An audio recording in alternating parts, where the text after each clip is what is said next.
Ég þakka öllum Íslendingum fyrir að vera mín þjóð. Vigdís gjörbreytir forsetaembættinu.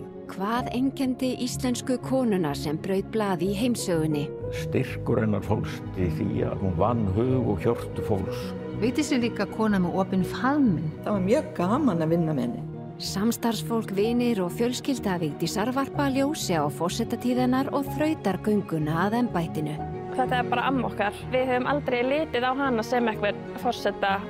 Ég passaði Ástríði. Hún kallaði Ástríði alltaf Ástríður Lyngheiðarsól. Auðvitað voru þið til sem sögðu. Getur kona verið forseti? Getur einstæð móðir verið forseti? Allt og síður.